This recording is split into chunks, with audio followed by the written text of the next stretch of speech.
नमस्कार। आज हमारे समक्ष श्रीमान मनोज जी शर्मा रामचंद्र जी सेवक साहब के सुपुत्र हैं। इनका आज खूब खूब स्वागत करते हैं कि आज उनके साथ हम बैठ के कुछ समाज के बारे में चर्चा करते हैं कि क्या क्या करने से समाज में सुधार होए, समाज का विकास होए और युवा पीढ़ी को समाज की संस्कृति का ज्ञान मिले। तो आइए सर्वप्रथम मनोज जी शर्मा से हम एक सवाल पूछते हैं कि मनोज जी, ऐसा क्या करें कि समाज के युवाओं को समाज की संस्कृति का ज्ञान हो? कैसे करेंगे? पहले तो सभी को मेरा नमस्कार, बड़ों को नमस्कार, छोटों को आशीर्वाद। जैसा कि मोहन जी ने एक सवाल किया है कि संस्कृति को बचाए रखने के लिए हमें क्या करना चाहिए, तो मेरा ये मानना है कि हम सभी को मतलब बुजुर्ग वगैरह जो भी हैं उनको अपने परिवार से अपने संस्कृति की, अपने जो प्रचलन जो है परिवार का, वो उन्हें सिखाना चाहिए। समय समय पर उसमें आमूलचूल परिवर्तन करके उसको सुधारने की आवश्यकता है। जैसे हम शुरुआत अपने घर से ही करना चाहिए। हम अपने घर को सुधारेंगे तो हमारा परिवार, हमारा समाज, हमारा राष्ट्र अपने आप ही सुधर जाएगा। इसमें सिर्फ छोटी सी बात है कि हम ज़्यादा उसमें कोई ज़्यादा सोचने वाली बात भी नहीं है।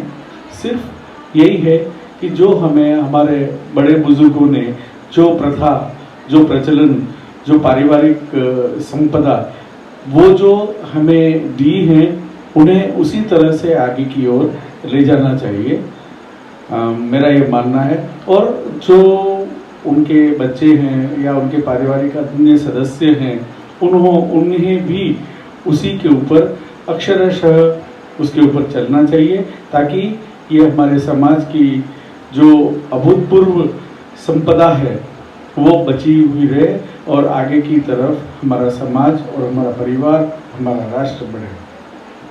खूब। एक दूसरा सवाल है कि कुछ लोग कहते हैं कि समाज तो खत्म हो चुकी है। क्या आपको लगता है अपनी समाज खत्म हो चुकी है? देखिए, मोहन जी ने बड़ा गंभीर सवाल किया है। एक्चुअली में देखा जाए तो समाज, ऐसा नहीं कहा जा सकता है कि समाज का कोई अस्तित्व नहीं, कोई वजूद नहीं है, या वो खत्म होने वाली है, या उसका भविष्य में कोई स्थान नहीं रहेगा, या इसमें इसका विलय हो जाएगा किसी और समाज में, या पुजारी समाज नहीं रहेगा। ऐसी कोई बात नहीं है।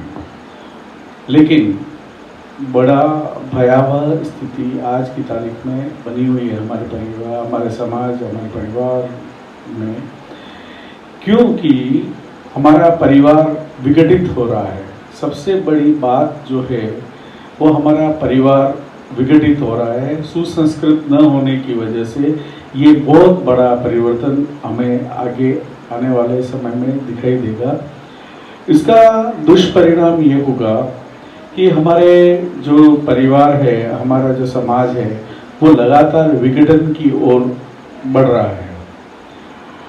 इसको हम सभी को, हम जो बुजुर्ग, बच्चे, परिवार के अन्य सदस्य, समाज के सभी सदस्य मिलकर इसके लिए एक ठोस कदम उठाने की आवश्यकता है। ज़्यादातर इसमें ये करना है कि हमें अपने समाज को सुशिक्षित, सुगठित और सुसंस्कृत बनाए रखने के लिए हमें काफ़ी सारे भागीरथ प्रयत्न करने होंगे, जिसकी वजह से हमारा परिवार, हमारा समाज एक रह सके, जो कि वास्तव में बहुत इस समय की आवश्यकता है। दूसरा सवाल है तीसरा सवाल है कि कुछ लोग कहते हैं कि समाज बिखर चुकी है और समाज को इकट्ठा करना बहुत मुश्किल की बात है। क्या आपको लगता है अपनी समाज बिखर चुकी है, अब उसको हम इकट्ठा कर भी नहीं सकते, कैसा हो? देखिए, दुनिया में असंभव जैसी कोई चीज नहीं है। समाज बिखर गया है या बिखरने की स्थिति में बात सत्य है, लेकिन अगर हम सभी मिलकर इसको एकजुट, संगठित और सुसंस्कृत और समझदार लोग अगर इस और कदम उठाए तो काफ़ी हद तक हम इसको इस परिस्थिति से बाहर निकल सकते हैं। इसके लिए हमें जो समाज के उच्चाधिकारी या जो समाज में कुछ हस्तक्षेप अपना रखते हैं, उन्हें मैं गुजारिश करूंगा कि वह इस और आगे बढ़े और समाज को जो विघटन हो रहा है उसको रोकें और आगे की तरफ कुछ ठोस कदम उठाए ताकि आगे समाज बिखरा और विघटित ना हो सके। आगे एक सवाल है कि आपके खुद के ऊपर है, आप अपने बच्चे को समाज में भेजोगे तो आप समाज के लिए क्या करना चाहते हैं, कैसी पर समाज में भेजना चाहते हैं? मैं आपका प्रश्न पूरी तरह से समझ नहीं पाया हूँ। मतलब ये कि समाज में कुछ कुरीतियाँ घुस चुकी है,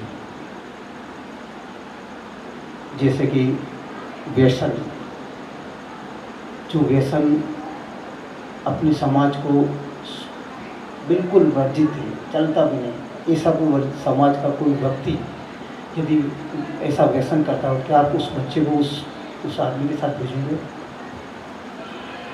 देखिए, व्यसन तो हर हाल में खराब है। वो खुद को, अपने परिवार को और अपने समाज को एक नर्क की ओर ले जा रहा है। ये जो व्यसन है वो हमारे समाज को एक दीमक की तरह खत्म कर रहा है, एक तरह से निचोड़ रहा है। और अगर आने वाले भविष्य में या निकट भविष्य में अगर इसी तरह की स्थिति रही तो मुझे लगता है कि हमारे समाज के काफ़ी युवा शक्ति है, तो वो उतनी उनकी शक्ति न रह पाएगी, जो बहुत ही गंभीर और सोचने वाली बात है। तो मेरी, अगर आप मुझसे पूछ रहे हैं तो मेरी एक अपील है सभी समाज के बांधव से, सभी से अपील है कि व्यसन जैसी बुरी चीज़ से आप दूर रहें और अपने परिवार, अपने समाज और अपने निकट संबंधी सभी को बचाएं और उन्हें अच्छी सुसंस्कृत और अच्छा बनने के लिए आप प्रेरित करें। मैं तो ये सोचता हूँ, और मैं अगर मेरे बच्चे को भी मैं यही शिक्षा देना चाहता हूँ या उसको यही आदेश देना चाहता हूँ। मैं क्या आदेश बोलूँगा, मैं शिक्षा नहीं बोलूँगा, मैं आदेश दूंगा उनको कि वो इस प्रकार के घटिया और निम्न स्तर के कार्य न करें, ताकि अपना और अपने परिवार और अपने समाज का नाम नीचा न रखे, बल्कि ऐसे काम करें कि हमारे परिवार, समाज और का उच्चतम स्तर पर अपना नाम हो। ऐसी कई समाज के लड़के लड़कियां जो काफ़ी अच्छा काम कर रहे हैं, दुनिया में नाम कमा रहे हैं, और इसी तरह से हमारे समाज के युवा नाम कमाते रहें और इस तरह से करें, तो मुझे नहीं लगता है कि समाज हमारा किसी भी ऐसी परिस्थिति में जा खड़ा हो जहां हम अपने आप को देखने को भी हमें घृणा या हीन भावना महसूस हो। आगे एक सवाल है कि कुछ लोग, अपने समाज के कुछ लोग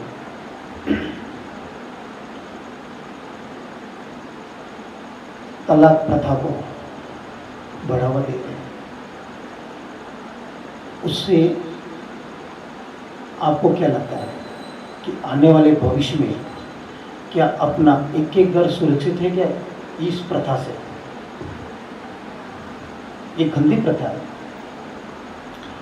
बहुत अच्छा सवाल किया आपने। यह हमारे समाज की ज्वलंत समस्या है। तलाक एक तरह से देखा जाए तो एक हमारे लिए अभिशाप है। तलाक क्यों होता है, क्या कारण है, नहीं होना चाहिए, उसके लिए हमें क्या करना चाहिए? समाज को कुछ ऐसे कठोर नियम बनाने चाहिए कि जिससे नवविवाहित बालक और बालिकाएं इस प्रकार के कदम उठाने के लिए प्रेरित ना हो सके और उसको खिलाफ कोई कदम उठाएं। तो मेरा एक मानना है, ये मेरी सोच है, हो सकता है मैं गलत हूं, लेकिन मैं सबसे अपील भी करना चाहूँगा कि सभी लड़के और लड़कियां जो नवविवाहित है या विवाहित होने की स्थिति में है या उनका विवाह हो गया है, उनसे मैं अपील करना चाहूँगा कि समस्याएं हर घर में होती है। जहाँ 4 बर्तन होते हैं वहाँ आवाज़ भी आती है, लेकिन इन सब से उनको इतना विपरीत या विचलित होने की ज़रूरत नहीं है। हमें अपने को इस तरह से सामने पे प्रस्तुत करना चाहिए कि हमें कोई गलती ना हो और तुरंत या इमीडिएट निर्णय नहीं लेना चाहिए।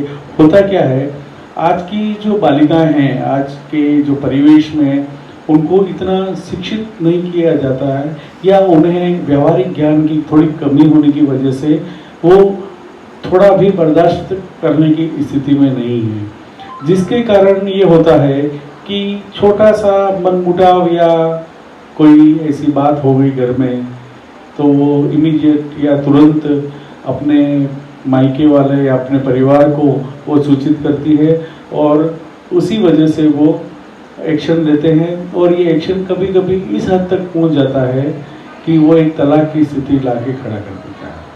तो मेरा सभी से, मतलब मायके वाले हो गए, ससुराल हो गए, नवविवाहित हो गए या लड़का हो गया, लड़की हो गई, कि कोई भी इस तरह की कोई परिस्थिति बने तो थोड़ा संयम से काम लें, थोड़ा होल्ड करें, थोड़ा सा समय दें इस बात को, उसके बाद उसके ऊपर एक्शन लें। कारण क्या है, आप इमीडिएट एक्शन लेते हैं, उसकी वजह से कई दुष्परिणाम देखने को मिलते हैं और हमारे समाज में आज कई लोग इस तरह से कदम उठा रहे हैं जो कि सर्वथा गलत होकर अमान्य है। मैं यही कहना चाहता हूँ कि आप संयम से काम लें, परिवार के सभी सदस्य इस बात की गहराई को लें और आगे से ऐसा न हो उसके लिए आमूलचूल कदम उठाएं और अपने आप को, अपने परिवार को, अपने समाज को सुरक्षित एवं स्वस्थ रखें। दूसरी बात कि समाज के जो युवा हैं, अभी नए नए बड़े हो रहे हैं, कोई पढ़ाई करके बाहर आया है, तो उनको समाज का ज्ञान, समाज की संस्कृति का ज्ञान किस प्रकार से देना चाहिए, उसके लिए समाज क्या करे? सवाल कठिन है लेकिन जवाब आसान है। देखिए, हमें अपने परिवार में बच्चों को शुरू से ही हमारे पारिवारिक संस्कार, जो हमारे संस्कृति, संस्कार, प्रचलन जो हमारे पुरखों से होते आए हैं, उनका उन्हें ज्ञान देना आवश्यक है। अगर वह हम ज्ञान उनके बचपन में ही डाल दें या बचपन की उम्र में ही अगर उन्हें इन सब चीज़ों का ज्ञान अवगत करा दें, तो वो मुझे नहीं लगता है कि वो जब उच्चतम अध्ययन करने के बाद उनके मन में न रहे या वो भूल जाएं या उन्हें याद दिलाने की या उन्हें सिखाने की ज़रूरत हो। क्योंकि अगर सुसंस्कृत बच्चा सुसंस्कृत है, संस्कारी है और अपने परिवार की परिपाटी को समझने वाला है, तो मुझे नहीं लगता है कि वो उच्चतम पढ़ाई करने के बाद इस तरह की उसे कोई आवश्यकता पड़ती होगी। तो ये बचपन में ही हमारे बच्चों को हम ऐसे संस्कार, ऐसे परिपाटी या ऐसे जो हमारे परिवार के संस्कार हैं या परिपाटी है या जो पुरखों से चले आ रहे हैं, वो सारी चीज़ें अगर उन्हें हम सिखा दें, समझा दें या कह दें या उनके दिमाग में फीड कर दें, तो मेरे हिसाब से इसका एक बहुत अच्छा हल हो सकता है। ये तो परिवार की बात बता दिया। समाज इसके लिए क्या कर रहा है? समाज की क्या जवाबदारी होती है कि मेरी समाज के जो बच्चे हैं उनको सुशिक्षित करने के लिए, उनको समाज का ध्यान देने के लिए, संस्कृति का ज्ञान देने के लिए समाज को क्या करना चाहिए? घर की, आपने घर की बात बताई, मैं समाज की बात कर रहा हूँ। समाज को क्या करना चाहिए? क्या समाज की जवाबदारी नहीं होती कि हमारे समाज के जितने भी बच्चे हैं उनको समाज का ज्ञान मिले? ये उनकी जवाबदारी होती क्योंकि ये बात बताओ। देखिए, कुछ हद तक समाज जवाबदार है, लेकिन परिवार सबसे ज़्यादा महत्वपूर्ण है, क्योंकि जो शिक्षा माँ बाप और उनका परिवार दे सकता है वो शायद समाज के लोग न दे पाए, क्योंकि उनका सीधा संपर्क समाज के, अगर आज आप देख लीजिए समाज के अध्यक्ष वगैरह जो भी हैं, जो भी पदाधिकारी हैं, हम उनसे साल भर में कितनी बार बात करते हैं? शायद 1 या 2 बार या नहीं, ठीक है। अगर हम और परिवार के सदस्य उनका रोज उनके साथ उठना बैठना, उनके साथ संपर्क होता है, जितनी बात अगर वो उनको कहें, तो मेरे को नहीं लगता है कि समाज को, एक परिवार को सुधारने के लिए उसके कुछ नियम कायदे कानून बना के या उसके ऊपर कुछ थोप के बताया जाए। मैं नहीं मानता। मैं तो ये मानता हूँ परिवार ही उसके लिए जवाबदार है, जरूरत उसी को वही पूरी कर सकता है, और परिवार सुधरेगा तो समाज सुधर जाएगा। लेकिन इसी बात में कुछ समाज में कि लोग अपनी समाज के युवाओं को सुधारने के लिए, उनको अपने समाज का ज्ञान देने के लिए वो समय समय पर आयोजन करते हैं। क्या अपने समाज को भी नहीं करना चाहिए? देखिए, जहाँ तक आयोजन करने की बात है, अगर समाज में किसी भी लोगों को सुशिक्षित करने के लिए तो आयोजन कभी भी किया जा सकता है, लेकिन अगर आप ऐसा सोचते हैं कि एक आयोजन से उसकी मानसिकता बदल जाएगी, ये मुझे थोड़ा असंभव जैसा लगता है, क्योंकि आप ऐसा सामाजिक कोई प्रोग्राम या कार्यक्रम आप रखेंगे तो साल भर में कितना रखेंगे? 1 या 2 बार। उसमें किसी बच्चे के साथ या किसी जो जिनको आपको सुधारना है उनके साथ मुश्किल से 1 या 2 घंटा इंटरेक्ट हो पाएंगे मैक्सिमम लोग, लेकिन मुझे नहीं लगता है कि 1 या 2 घंटे में उसकी मानसिकता और उसकी पूरी स्थिति आप बदल पाए। तो मेरा मानना यही है कि परिवार ही सबसे ज़्यादा रिस्पॉन्सिबल और वो है कि वही अपने परिवार के सदस्यों को एक सही रास्ते पे ले जा सके, और लेके जाए तो समाज अपने आप सही हो सकता है। तो मेरा एक ओवरऑल ये कहना है कि समाज अगर कोई भी काम करे उसका असर उतना नहीं होगा जितना कि परिवार कर सकता है। ऐसा नहीं है। दूसरा मैं पूछता हूँ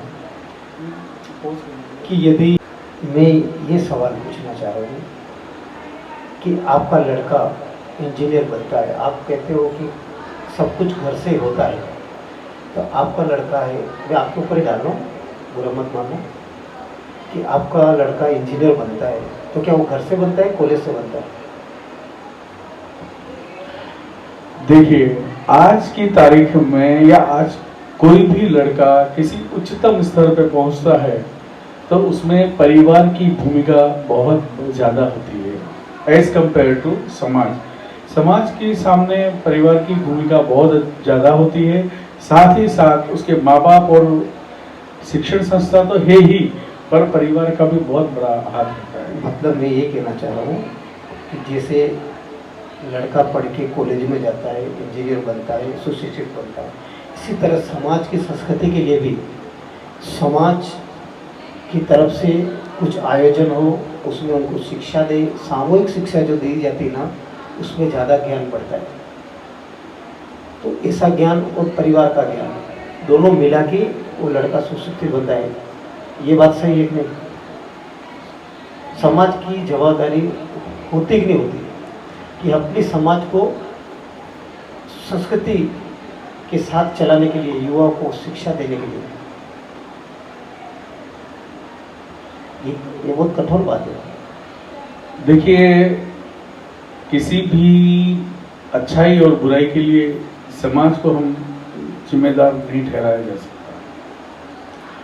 अगर आप कहते हैं कि संस्कृति, समाज की संस्कृति, आचार विचार, पुरखों से चले आए हुए जो परिपाटी, व्यवहार, त्योहार, काम, ये सभी हम आगे के आगे हमारा परिवार कर सकता है। लेकिन अगर आप ऐसा बोलते हैं कि पूरे साल भर में ऐसा कोई आयोजन किया जाए जिससे कि बच्चों में सुधार आए, समाज सुधार आए, या इस तरह का बात, मुझे थोड़ा मुश्किल जैसा लगता है कि इससे कुछ ज़्यादा कुछ बहुत बड़ा फर्क पड़ पाएगा। ठीक है। दूसरा कि आप समाज के युवाओं को क्या कहना चाहते हैं? देखिए, समाज का युवा ही समाज है। आज का युवा में जो शक्ति है वही समाज की शक्ति है।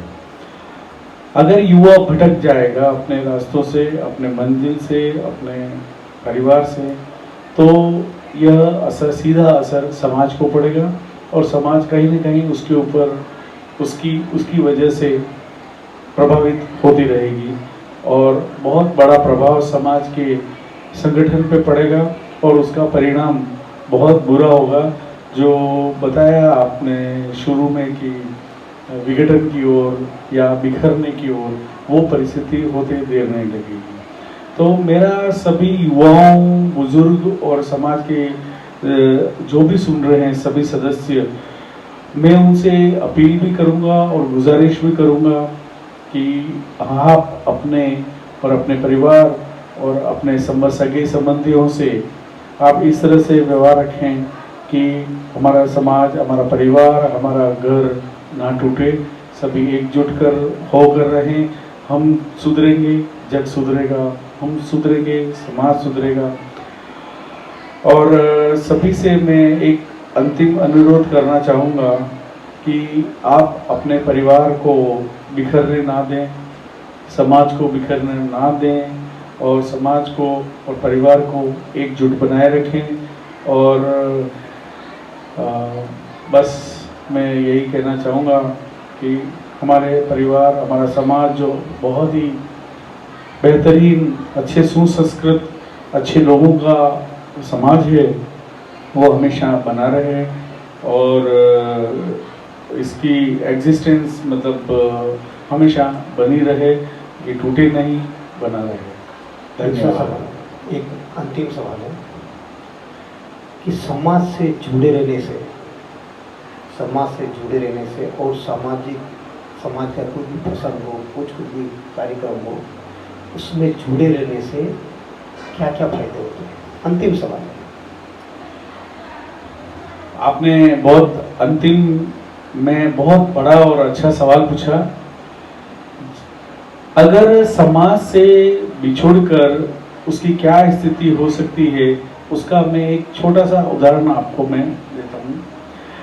उस परिवार से बिछुड़े हुए पर्सन की या उनकी स्थिति एक पेड़ से गिरे हुए पत्ते की तरह होती है। जब तक वो पेड़ से जुड़ा है, उसको वो हरा भरा और पूरे परिवार के साथ रहता है। जब वो अलग हो जाता है तो वो उसके बाद उसमें सूख जाता है, उसके परिवार से कोई कनेक्शन नहीं रहता है, परिवार, समाज, सबसे वो अलग थलग हो जाता है और कुछ सालों बाद उसका अस्तित्व ही खत्म हो जाता है। वो कभी ना वो किसी समाज में किसी में आ सकता है, ना जा सकता है और अंत में कुछ सालों बाद हर आदमी उसको भुला देते हैं और वह समाज की लिस्ट में से बाहर जैसा हो जाता है। तो मेरा मतलब ये है कुल मिला के कि जो अपने तने से, जो अपने परिवार से, जो पेड़ से अलग हुए पत्ते या व्यक्ति, उनकी स्थिति बहुत ही खतरनाक होती है और वो एक बार बिछुड़ने के बाद उसका अस्तित्व ही खत्म हो जाता है। तो ये मेरा कहना है। खूब खूब धन्यवाद। बहुत अच्छी तरह से मनोज जी ने समाज के बारे में प्रश्न का उत्तर दिया है। खूब खूब धन्यवाद मनोज जी। इसी तरह समाज के लिए आप भी समाज को प्रेरित करिए, समाज के युवाओं को प्रेरित करिए। जो समाज में फैल रही कुरीतियों के लिए आप भी कुछ अपनी तरफ से समाज को लिखते रहिए, बोलते रहिए, कुछ हो सहयोग देते रहिए। इसी आशा के साथ खूब खूब धन्यवाद मनोज जी आपसे। धन्यवाद।